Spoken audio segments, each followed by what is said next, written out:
하나님의 말씀은 신명기 13장 1절에서 5절 말씀입니다. 신명기 13장 1절 너희 중에 선지자나 꿈꾸는 자가 일어나서 이적과 기사를 내게 보이고 그가 내게 말한 그 이적과 기사가 이루어지고 너희가 알지 못하던 다른 신들을 우리가 따라 섬기고자 말할지라도 너는 그 선지자나 꿈꾸는 자의 말을 청종하지 말라. 이는 너희의 하나님 여호와께서 너희가 마음을 다하고 뜻을 다하여 너희의 하나님 여호와를 사랑하는 여부를 알려하사 너희를 시험하심이니라. 너희는 너희의 하나님 여호와를 따르며 그를 경외하며 그의 명령을 지키며 그의 목소리를 청종하며 그를 섬기며 그를 의지하며. 같이 봅니다. 그런 선지자나 꿈꾸는 자는 죽이라. 이는 그가 너희에게 너희를 애굽 땅에서 인도하여 내시며 종되었던 집에서 속량하신 너희의 하나님 여호와를 배반하게 하려 하며 너희 하나님 여호와께서 내게 행하라 명령하신 도에서 너를 꿰어내려고 말하였음이라. 너는 이같이 하여 너희 중에서 악을 제할지니라. 아멘. 오늘은 왜 순종하여야 합니까? 하는 제목으로 은혜를 나누기를 원합니다. 한 주간도 코로나19 상황 속에서 얼마나 어렵고 힘드십니까? 물가는 널뛰고 장바구니는 가벼워지고 앞으로 조금이나 나아질 기미는 보이지 않고 언제까지 지속될지 변이 바이러스도 생긴다고 하는데 막막하기만 합니다. 하나님을 믿고 의지하면 복받는 게 틀림없는데 현실은 그런 것과 같지 않는 현실은 상황이 이상하게 돌아가는 것만 같습니다. 기도하며 몸부림쳐도 나아진 것은 없고 좋아지는 것도 없는 듯합니다. 그런데 황금돼지 꿈을 꾸고 아파트를 산 사람들은 수억을 남겼다고 하고 그런데 점괘를 듣고 주식을 샀더니 주식 부자가 되어서 부자가 되었다고도 하는데 우리 하나님은 어디 계십니까? 우리를 인도하시고 우리를 복주신다는 하나님은 어디 계시기에 우리가 기도해도 잠잠하고 우리에게는 아무 일도 일어나지 않는 것 같고 정말 하나님 계속 믿어야 됩니까? 하나님 의지하는 것이 다른 게 나은 게 무엇입니까? 이런 생각도 들 수 있습니다. 우리는 어떤 줄에 서야 될까요? 점치고 황금돼지 꿈꾸고 그래서 대박나는 그런 사람의 줄에 서야 될까요? 하나님 믿고 의지해도 별로 달라질 거 없는 것 같은데도 여전히 하나님을 섬기고 하나님을 믿고 의지하며 살아야 될까요? 세상은 때때로 요지경이고 이해할 수 없는 일들을 많이 만납니다. 우리가 신앙생활하면서 하나님께 순종하는 것이 정말 필수적인 요소인지 아니면 해도 되고 안 해도 되는 선택적인 요소인지 에베소서 2장 8절에 보면 너희가 그 은혜를 인하여 믿음으로 말미암아 구원을 얻었나니 이것이 너에게서 난 것이 아니요 하나님의 선물이라. 오직 은혜를 믿음으로 구원받는 이유가 행위에서 난 것이 아니니 이는 누구든지 자랑하지 못하게 하려 함이라 말씀하고 있는데 그러면 그냥 마음으로만 믿으면 되고 어떤 행위도 순종도 행동도 실천도 필요 없다는 얘기인가? 그 말씀이 그렇게 쓰여진 것인가? 아니면 다른 말씀도 있는 것인가? 우리는 하나님 앞에 순종하는 삶을 계속 유지할 것인가? 아니면 좀 더 나은 길로 뭔가 빛이 보이는 길로 뭔가 잘 된다는 길로 따라가야 될 것인가? 오늘 침울한 이 시대에 갈등하는 분들도 있을 수 있습니다. 오늘 말씀 속에서 하나님의 인도받고 답을 받게 되기를 바랍니다. 그래도 아무리 그래도 하나님을 순종하는 게 맞는 것인가? 어떤 분이 문자를 보내줬는데 내가 오늘 이 말씀을 어떻게 설교해야 될까? 어떻게 이 말씀을 효과적으로 전달해야 될까? 고민하고 있던 차인데 이런 예화가 저에게는 크게 다가왔습니다. 사실상 하나님 말씀을 어떻게 전할까를 늘 고민하고 촉을 세우고 있어서 뉴스도 사람들의 이야기도 어떤 글도 다 혹 내가 이번 주에 전해야 될 말씀을 효과적으로 설명할 수 있는 길이 되지 않을까 늘 마음을 쓰고 있는데 이야기는 이렇습니다. 미국 마이애미 롱비치에서 일어난 법정 실화 이야기입니다.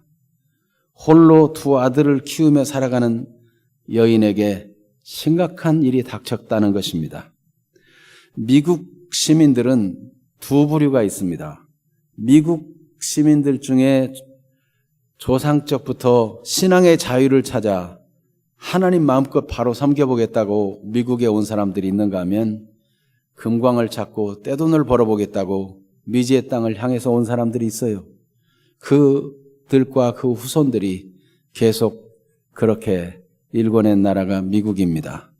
그런데 어느 날 한 사람이 이 가족을 만나서 이 얘기를 하는 것입니다.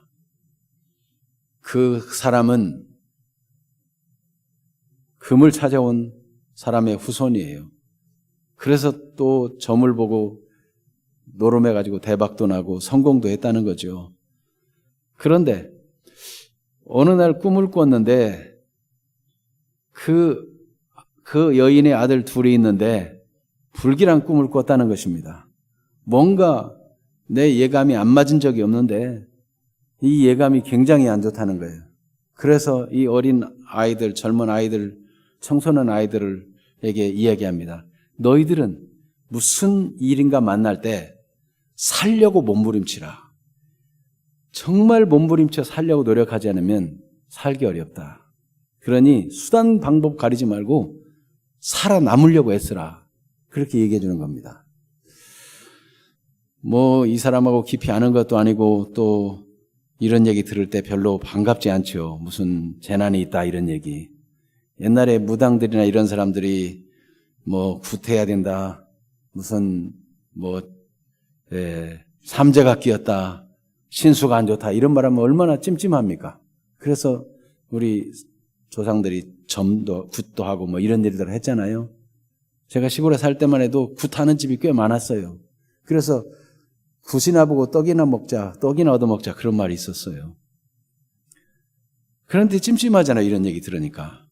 어느 날 이 청소년 아이들이 서로 전쟁 놀이 한다고 놀이하는데 뭐 옛날에 장난감도 별로 없으니까 대나무를 깎아서 죽창을 만들어서 전쟁이라면서 던지고 놀다가 어느 날 저명한 인사가 말을 타고 지나가는데 그 던진 죽창이 말의 눈에 찔리고 말았어요. 그 말이 1000만 불도 더 되는 세계 몇 안 되는 비싼 말인데 말이 눈에 죽창을 맞고 놀라 얼마나 뛰었는지 거기 타고 있던 저명한 인사가 땅에 내동그라졌는데 그만 뇌진탕으로 죽고 말았어요. 말값도 비싼 데다가 사람이 죽었으니 이 어찌하면 됩니까? 아이들이 재판장에 섰습니다. 두 아들에게 묻습니다. 누가 그날 죽창을 말에게 던졌느냐? 저기 그 불길한 예감을 말해줬던 사람도 법정 뒤에서 쳐다보고 있습니다. 이 두 아들은 그 사람의 눈을 보니까 그 사람의 눈빛은 어떻게든지 살아나라 말하는 것만 같았어요. 재판관이 다시 물어볼 때 한 아들이 말했어요. 내가 그 말에게 죽창을 던졌습니다. 그랬더니 다른 아들이 말했어요. 아닙니다. 제가 던졌습니다. 제가 사형당해야 됩니다. 내가 그 말에 죽창을 던졌습니다. 얘들아, 그렇게 함부로 말하는 게 아니야. 죽창을 던진 사람은 살인죄에 해당하고 사형당해야 되는 거야. 정직하게 한 사람 말해라. 그렇지만 이 두 아들은 서로 자기가 던졌다는 겁니다. 사형 판결되어 죽을 지경인데도. 재판장은 굉장히 난감하게 되었어요. 그래서 어머니를 나오라고 해서 어머니에게 묻습니다. 당신 아들들이니 키워보면서 보면은 평상시 행실을 알 거 아니요? 어느 아들이 던진 게 맞겠소? 어머니가 잠시 침묵하고 고민하더니 네, 재판장님. 틀림없이 둘째 아들입니다. 아니, 그것을 어떻게 알았소? 예, 저는 남편과 결혼할 때 전처에게서 난 큰아들이 있었고, 제가 결혼해서 살다가 남편은 죽고 둘째 아들을 낳은 후에 아들은 죽고 홀로서 이 두 아이들을 키웠는데, 둘째 아들인 제 아들이 사형받는 게 맞습니다. 그러는 거예요. 아니, 당신의 소생이라면 어찌 당신의 귀한 아들을 죽이려고 하오? 그랬더니 나는 예수 믿는 사람입니다. 지금까지 먹든지 마시든지 무엇을 하든지 다 하나님의 영광을 위해서 하라고 배웠고, 그렇게 하나님 중심으로 사는 것이, 하나님 말씀을 순종하며 사는 것이 나의 신조요 삶에 익숙한 바인데, 만일 첫째 아들, 전처의 소생인 첫째 아들이 죽는다면 이 어찌 하나님의 영광이 되겠습니까? 그러니 둘째 아들인 내 아들을 죽이십시오. 장례가 고요해졌습니다. 재판장은 다시 묻습니다. 얘들아, 이 얘기는 한번 들어보자.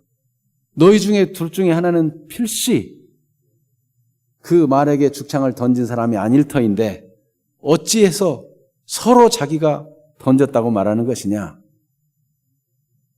그러자 아들이 얘기합니다. 마태복음 7장 12절에 그러므로 무엇이든지 남에게 대접을 받고자 하는 대로 너희도 남을 대접하라. 이것이 율법이요 선지자니라. 성경의 핵심은 남에게 대접을 받고자 하는 대로 대접하라 했으니, 내 형제가 살고 싶을 거 아닙니까? 그러니 내가 던졌다고 하는 것이 맞습니다. 이렇게 답변한 거예요.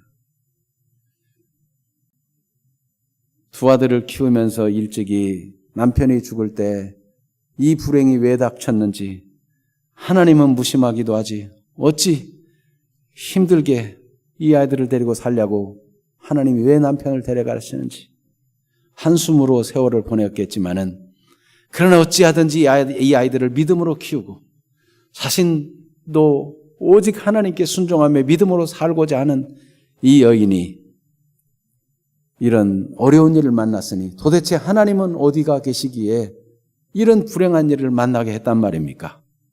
여러분, 우리가 이 땅에 살면서도 내가 크게 잘못한 거 없고 문제가 없는데도 우연처럼 불행이 닥칠 수 있고 문제를 만날 수 있습니다. 하나님께 기도해도 하나님은 도와주지도 않는 것 같은 상황을 만날 수 있습니다.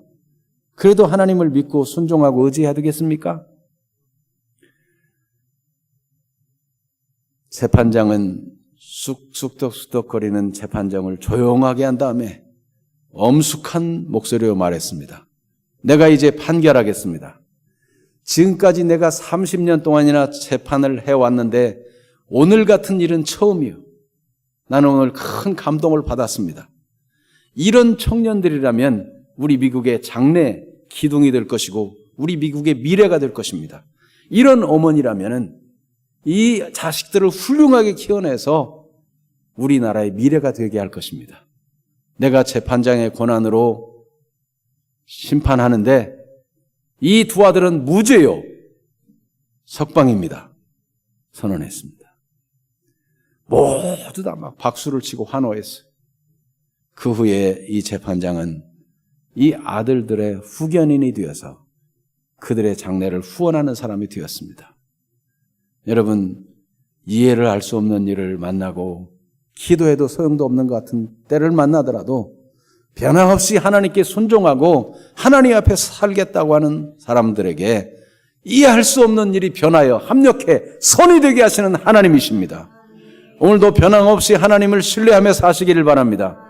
코로나 바이러스 때문에 출입도 자유롭지 못하고 만날 사람 만나지도 못하고 소상공인 사업도 어렵고, 여러분 물가는 치솟아 물건을 들었다가 다시 놓기가 일수일지라도 낙심하지 마십시다. 하나님이 살아계시고 하나님이 도와주실 걸 믿고 변함없이 하나님을 믿고 의지하는 사람들이 되시기를 바랍니다. 오늘 우리가 말씀 함께 묵상하는 본문이 사도행전 4장 1절에서 22절이 아닙니까? 초대교회 역사의 실화입니다. 우리가 아는 대로 이 실화는 어떻게 됩니까? 성전 비문의 안전병이를 고치고 이 일 때문에 많은 사람들이 믿고 많은 사람들이 주님께 돌아오기 시작하자 대제사장과 사두개인들이 몰려왔어요. 그리고 사도들을 잡아서 이튿날까지 가두었습니다. 그 이튿날 사내들인 공회를 모여 대제사장의 문중이 다 모여가지고 신문합니다. 너희가 무슨 이름으로 무슨 권세로 이런 일을 하느냐? 여러분, 사도들은 이미 그들이 모의해가지고 예수를 십자가에 못 박아 죽이는 데 성공한 걸 알고 있습니다. 예수님이 얼마나 비참하게 십자가에서 돌아가셨는지, 총독 빌라도가 굳이 죄가 없다고 때려서 놓겠다고 해도 십자가에 못 박아 죽여야 하겠다고 우겨가지고 예수를 죽이는 데 성공한 무리들입니다. 이 대제사장 그룹은, 이 문중은 로마하고 아주 결탁한 사람들이에요. 사도들을 죽이는 건 날파리 하나 잡는 식으로 간단한 일이에요. 얼마나 위협이 되고 두려움이 되었겠습니까? 간밤에 잠을 제대로 잤을까요? 무슨 꿈을 꿨을까요? 무슨 생각을 했을까요? 두렵기 그지없는 상황입니다. 그런데 주 예수님의 말씀이 생각났습니다. 너희가 임금들이나 이방인들 앞에나 누구에게나 잡혀가고 어려움을 당할 때 그때 무엇을 말할까 염려하지 말라. 그때 할 말을 생각나게 하시리라. 베드로는 무슨 말을 할지 알지 못했지만 일어섰습니다. 그리고 성령의 말하게 하심을 따라 말했습니다. 어떻게 말했을까요? 제발 살려주세요. 다시는 안 그러겠습니다. 그렇게 했을까요? 베드로가 그 위협 속에서 한 말을 한번 읽어보겠습니다. 사도행전 4장 10절 말씀 거기 기록해놨습니다. 같이 읽어볼까요? 10절, 12절, 19절 한번 읽어봅니다. 너희와 모든 이스라엘 백성은 알라. 너희가 십자가에 못 박고 하나님이 죽은 자 가운데서 살리신 나사렛 예수 그리스도의 이름으로 이 사람이 건강하게 되어 너희 앞에 섰느니라.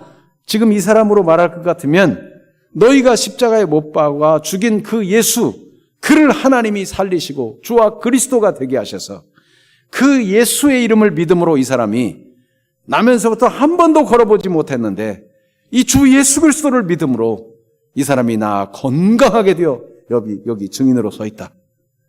얼마나 당당합니까? 위축되지 않습니다. 그래서 여러분이 성경이 아는 바와 같이, 성경을 여러분 잘 아는 바와 같이 건축자들이 버린 돌을 하나님은 주어서 모퉁이의 머릿돌로 삼았다 한 말씀이 있는데 그게 바로 예수 그리스도에 대한 말씀이요. 그러므로 12절 같이 봅니다. 다른 이로서는 구원을 받을 수 없나니 천하 사람 중에 구원을 받을 만한 다른 이름을 우리에게 주신 일이 없음이라 하였더라. 인간의 죄의 문제는 그 어떤 것으로도 해결되지 않습니다. 세상에 해결할 수 없는 빚 중에 가장 무거운 빚, 그 빚이 죄의 빚이에요. 다른 빚은 어떻게든지 도와줘서 갚을 수 있고 또 요즘 같은 때 파산 신고하면 없애주는 수도 있지만 죄의 빚은 없어지는 법이 없습니다. 하나님의 아들 주 예수님이 우리 죄를 담당하시고 우리 죄를 없애기 위해서 하나님의 아들이 직접 이 땅에 오시고 우리가 죽어야 될 죄 대신, 우리가 받아야 될 형벌 대신 예수님이 십자가에 죽으셨어요. 그러나 그것이 예수님의 죄 때문에 죽은 일이 아니기 때문에 하나님은 그 희생을 귀하게 여기시고 예수님을 죽은 자 가운데 3일 만에 다시 일으켜 살리셔서 예수님이 주다, 예수님이 그리스도다 증거를 보이신 것입니다. 그래서 나면서부터 안전병이 되었던 사람도 그 주 예수님의 이름을 믿음으로, 그 믿음으로 그 손을 붙잡아 일으킨 이 베드로와 요한의 믿음을 보시고 고쳐주시고 그 인생을 새롭게 만드신 거 아닙니까? 지금 대제사장과 그 문중과 사내들인 공회는 이렇게 예수 믿는 사람들이 많아지면 우리가 불리하다. 그러니 어떻게든지 우리 권한으로, 우리 실력으로 위협해가지고 저들이 더 번성하지 못하게 하자 해서 위협하고 있는 것입니다. 그러나 진실은 무엇입니까?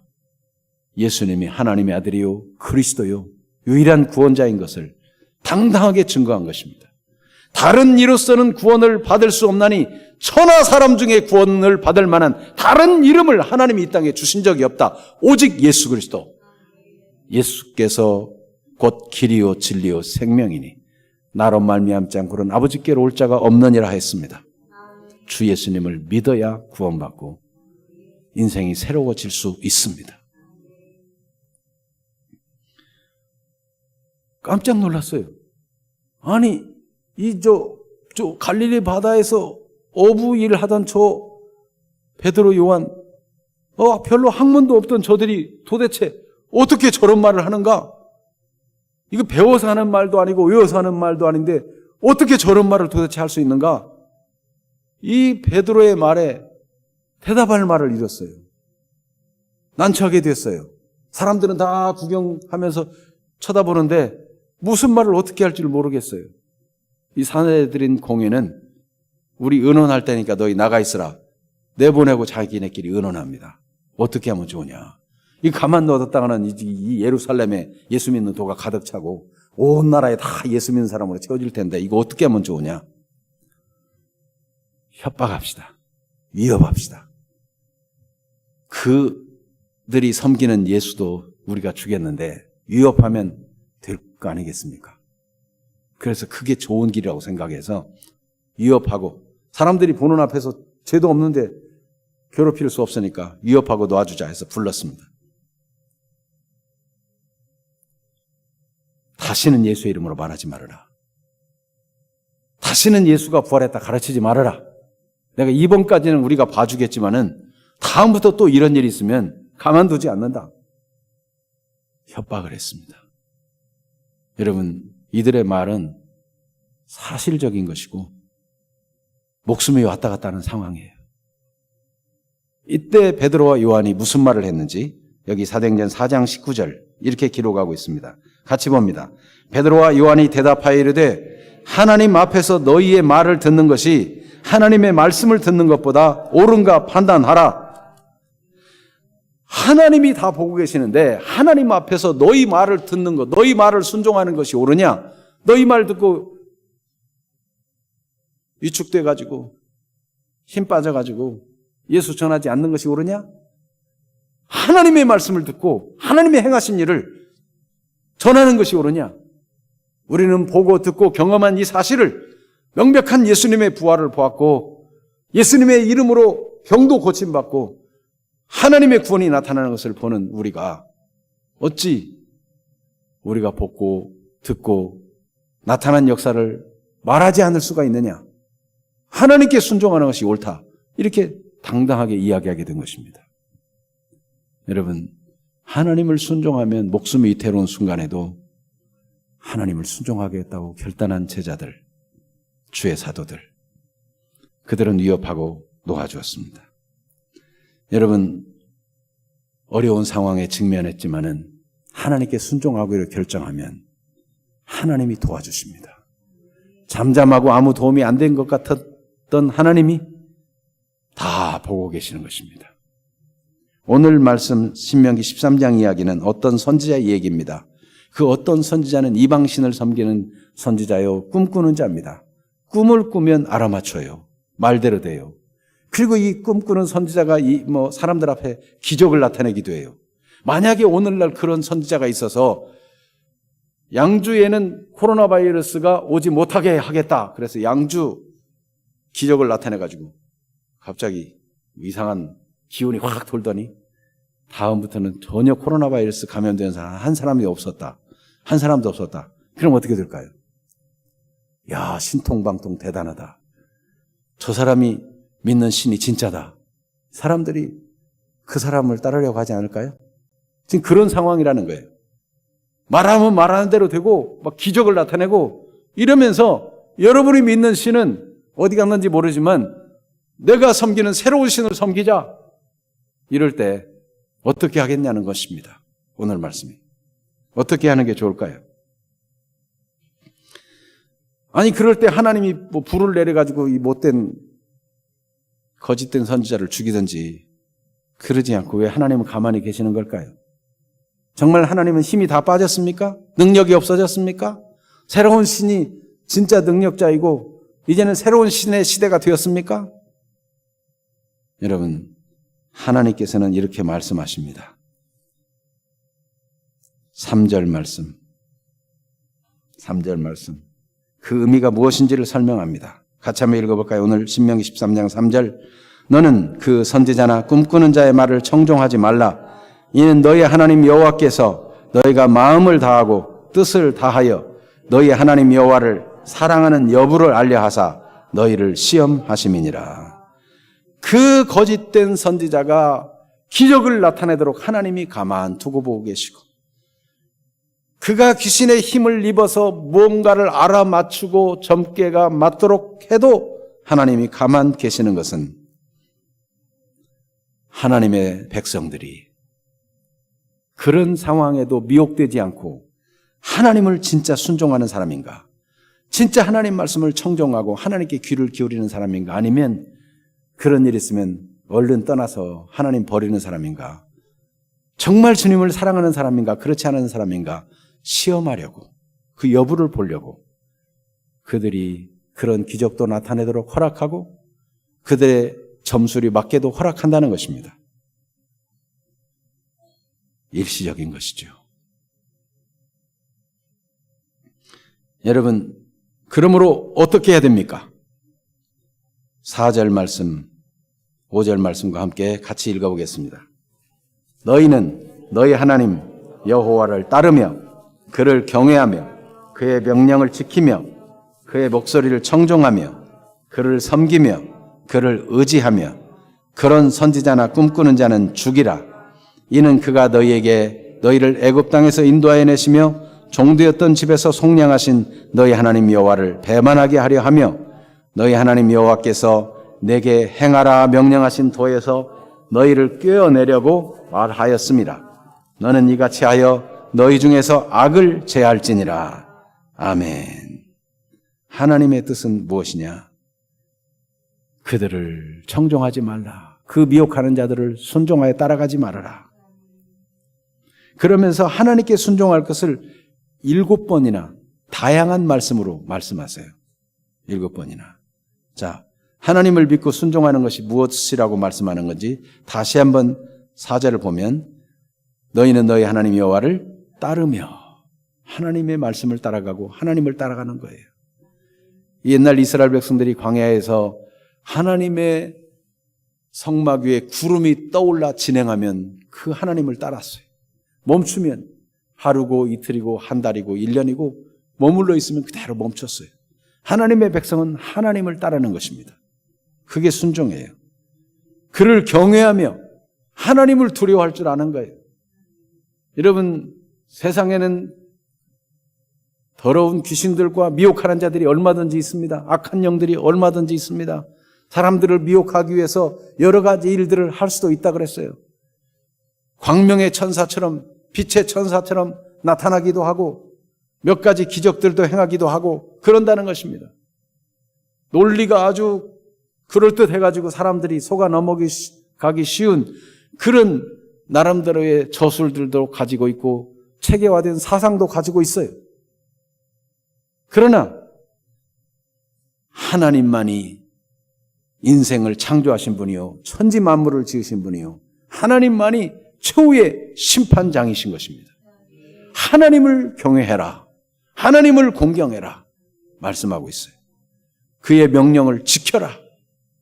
하나님의 명령을 지키는 길이 사는 길이다. 그 말씀을 벗어나면은 무슨 일이 있는지 숱한 경험을 이스라엘 역사 속에 하게 하셨잖아요. 그의 목소리를 청종하라. 말씀을 잘 들으라는 거예요. 여러분, 오늘 이렇게 날씨가 더워지고 따뜻해져 가지고 제가 몸이 더운데 그래서 여러분 졸릴까 봐 좀 온도를 낮추라고 그랬어요. 근데 좀 적절한지 모르겠네. 어쨌든 조는 사람이 없어 감사합니다. 말씀을 청종 잘 잘 듣고 이게 순종하는 거예요. 하나님의 말씀에 귀를 기울이는 거죠. 그를 섬기며 여러분 예배가 하나님을 섬기는 것입니다. 예배, 서비스 하나님을 섬기는 거예요. 그를 의지하며 여러분 하나님을 순종하는 것이 하나님을 의지하는 거예요. 몸이 힘들 때는 이렇게 기대고 의지하죠. 힘들지 않을 때는 별로 의지하지 않겠지만 힘들 때 의지하는 거예요.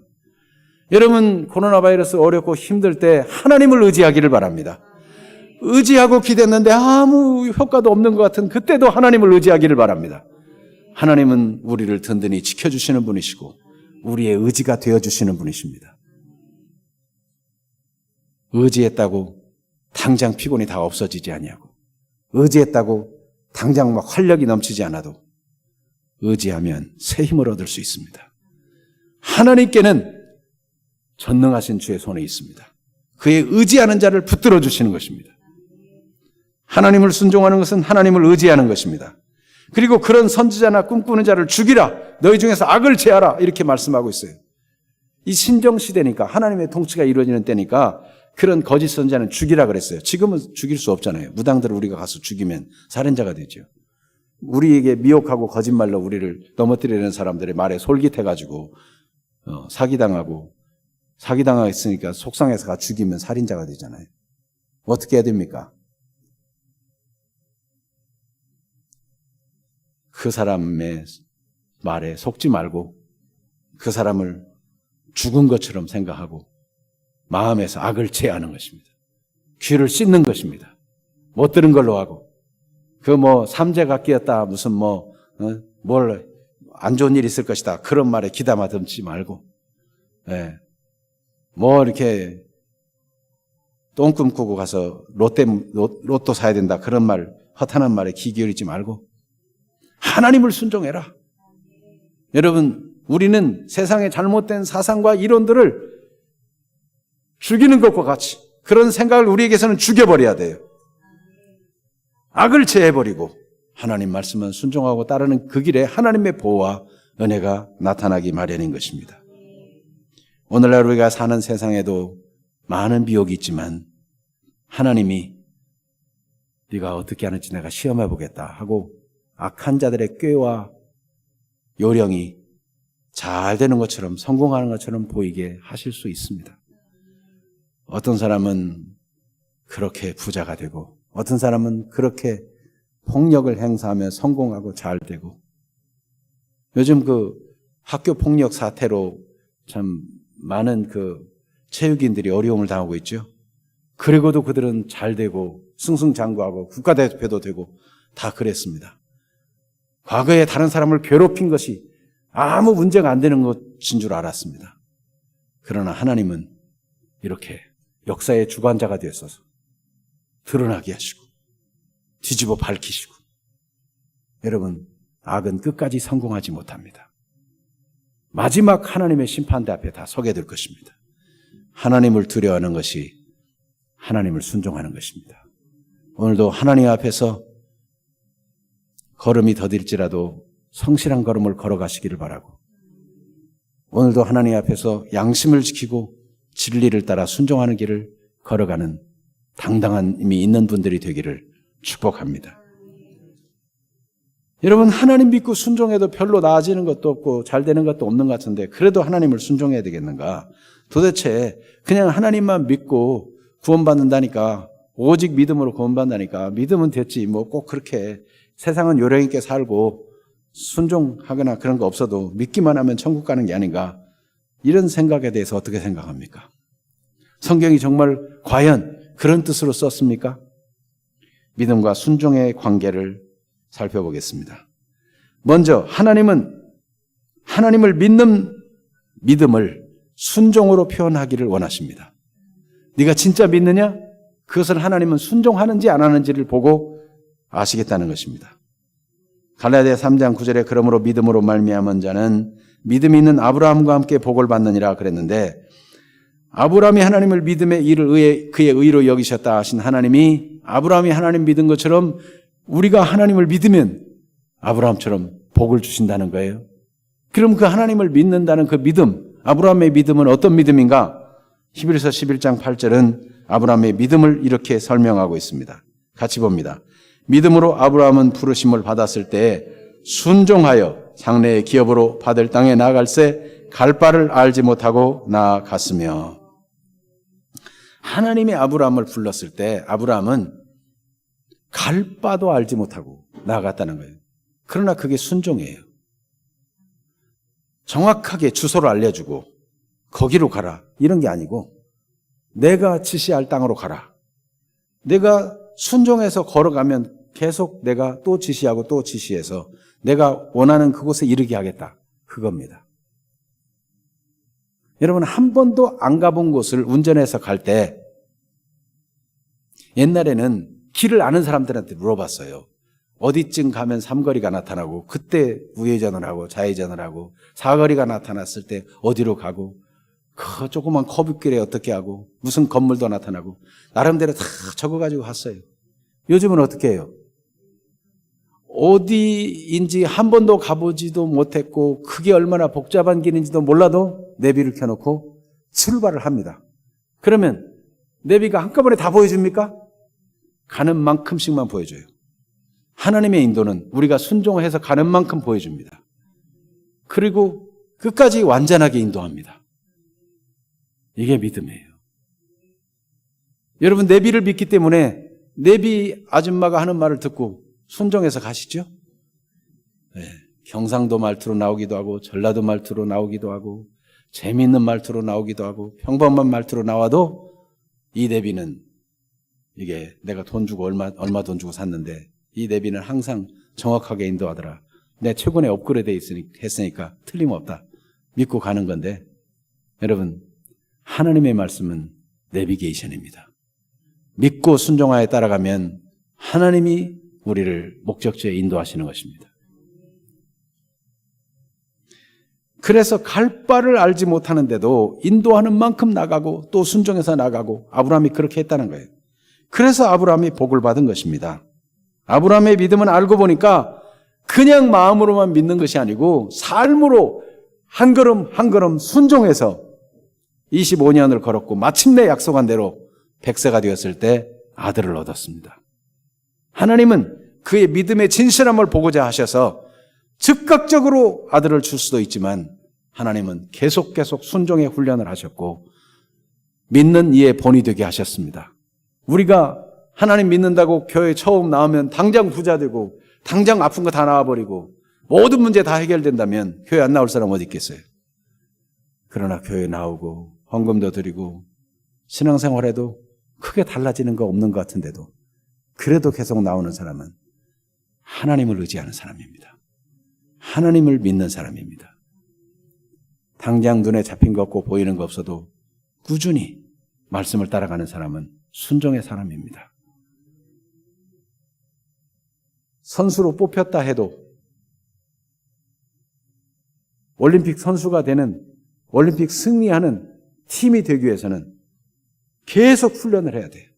훈련할 때는 땀 흘리고 고되고 놀고 싶을 때 놀지도 못하고 먹고 싶은 거 먹지도 못하고 여행 다른 사람 여행 갈 때 여행도 못 가고 휴가 기간에 휴가도 가지 못하고 괜히 선수한다고 그랬나?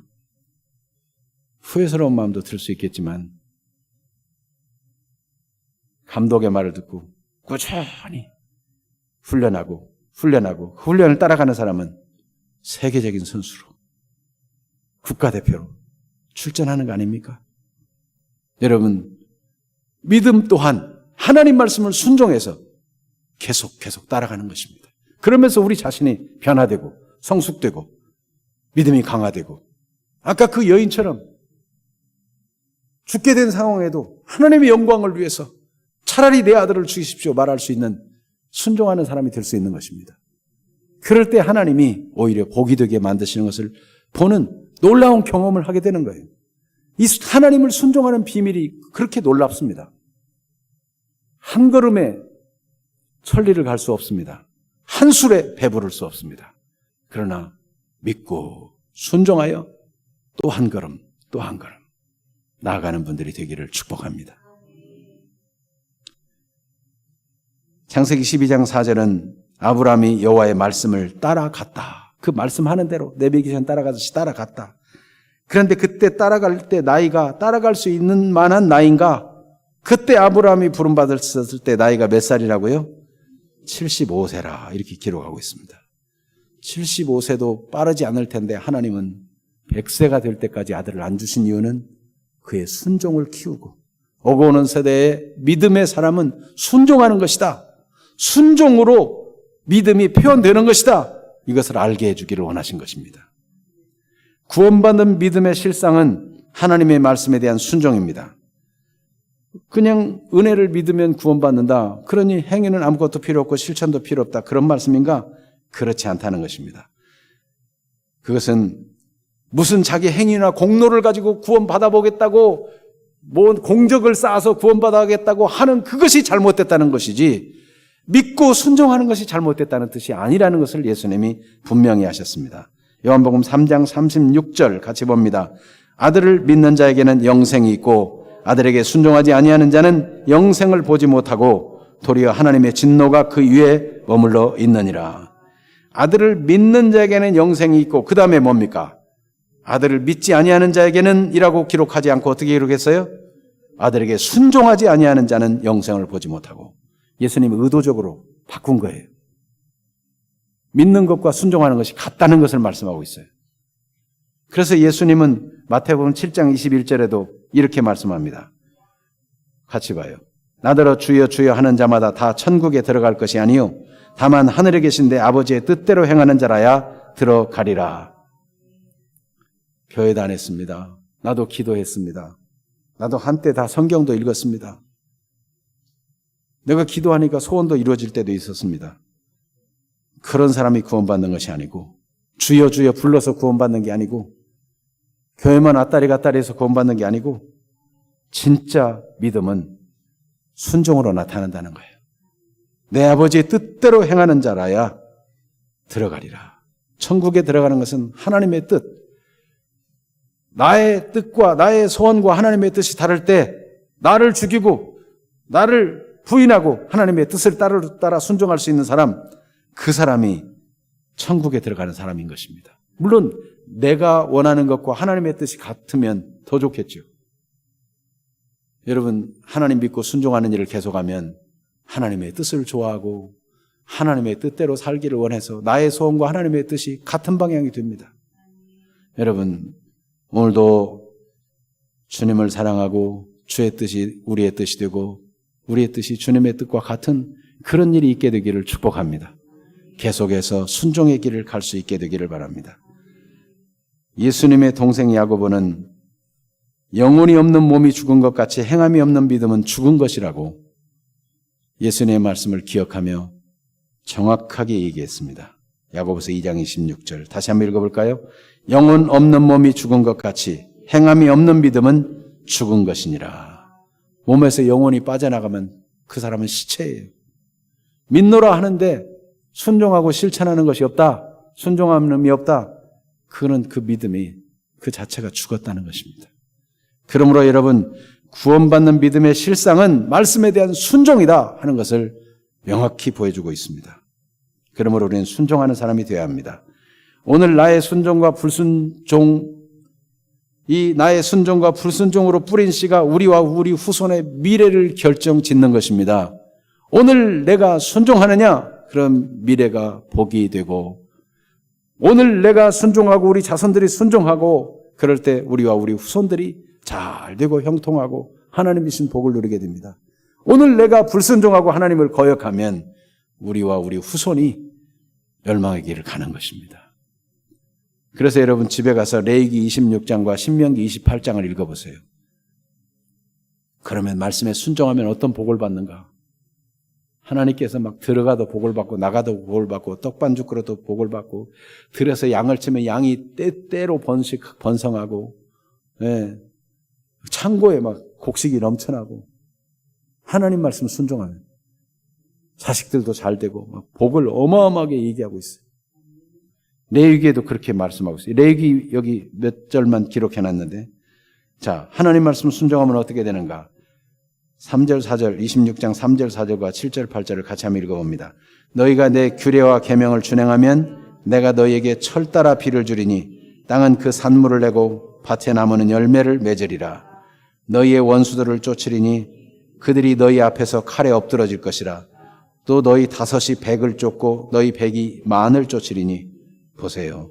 이렇게 순종하면 하나님께서 복을 주셔서 철을 따라 비를 주시고 철을 때를 따라 햇빛을 주시고 다 이거를 조화롭게 하셔가지고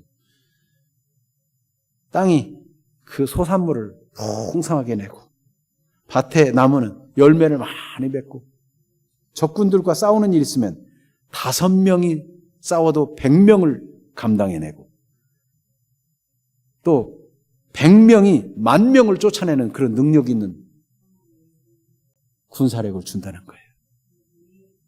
그런데 하나님을 불순종하면 건불 낙엽 소리에도 깜짝 놀라게 될 거라고 그랬어요. 하나님 불순종하면 적들이 때로 쳐들어오는데 매번 패하고 나라도 다 뺏긴다고 그랬어요. 연병이 들고 전염병이 유행하고 하나님 불순종하면 땅도 저주를 받아가지고 제대로 알곡을 주지 않는다는 거예요. 여러분이 한번 집에 가서 레위기 26장과 신명기 28장을 읽어보세요. 자, 불순종하면 어떻게 되는지 레위기 26장 20절에서 21절 여기 기록해놨습니다. 같이 볼까요? 너희가 수고가 헛될지라 땅은 그 산물을 내지 아니하고 땅의 나무는 그 열매를 맺지 아니하리라. 너희가 나를 거슬러 내게 청종하지 아니할진대 내가 너희 죄대로 너희에게 7배나 더 재앙을 내릴 것이라. 죄대로 갚을 뿐만 아니라 7배나 더, 7이라는 건 완전수인데요. 철저하게 갚겠다는 거예요. 죄에 대해서.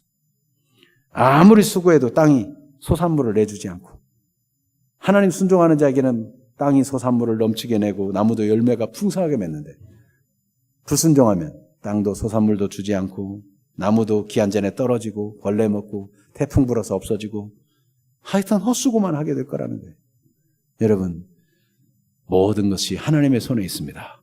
하나님 말씀을 순종하며 살고 하나님을 믿음으로 그 하나님 말씀을 따라 살아 하나님이 약속하신 그 은총을 경험하며 살고 내가 하나님 믿고 의지하기 잘했구나. 아무리 어려워도 하나님이 나를 지금 보고 계시겠구나. 내가 이때 마음이 미혹되지 않고 흔들리지 않고 여전히 내가 하나님을 사랑하고 하나님 순종하는 것을 증명해 보이겠다. 이때야말로 하나님 앞에 인정받을 기회다. 여러분, 누군가 여러분을 시험적으로 한번 어떻게 하나 보자 하고 한다면은 그때 어떻게 하겠어요? 그 뻔히 안다면은 그때 일하다가 농땡이 피고 그때 정직하지 않게 행하고 그렇게 하겠어요? 아, 지금 저 사람이 나하고 계속 거래할지 안 할지 시험해 보느라고 이렇게 하고 있다. 그러면요, 정신 차려가지고 얼마나 신임 받으려고 잘하겠어요. 여러분, 거짓 선자들과 악한 자들이 형통하고 잘되고 미혹하는 자들이 이런저런 말 사상으로 책으로 문화로 영화로 세상에 미혹하는 자들이 많아요. 거짓된 자들이 많아요. 하나님이 지금 내가 마음이 움직이는지 미혹되는지 안 되는지 보려고 하신다. 성경이 말씀한 걸 듣고 정신을 차려가지고 여러분 어려운 때 하나님께 인정받는 분들이 되기를 바랍니다. 더욱더 하나님만 순종하는 사람들 되기를 바랍니다. 그래서 하나님이 주시는 은총으로 나아가는 주인공들이 되기를 축복합니다. 기도하겠습니다. 오늘 말씀을 생각하면서 받은 말씀을 가지고 각자 기도하십시다. 하나님은 이 땅에 꿈꾸는 자, 이사와 기적을 행하는 자, 잘 맞추는 사람들, 이런 사람들, 그래서 악한 방법으로 성공한 사람들을 옆에 두시겠다는 것입니다. 그때 우리는 미혹되지 말아야 됩니다. 하나님을 순종하는 길을 선택해야 됩니다. 우리가 오늘 이런 시대에 어떤 삶을 살 것인가 하나님 앞에 결정하고 기도하는 시간이 되기를 바랍니다. 믿음의 반응, 순종의 결단을 할 수 있는 그런 시간이 된다면 하나님 앞에 쓰임받는 인생이 될 것입니다. 다 같이 말씀을 생각하며 기도하겠습니다. 살아계신 하나님, 우리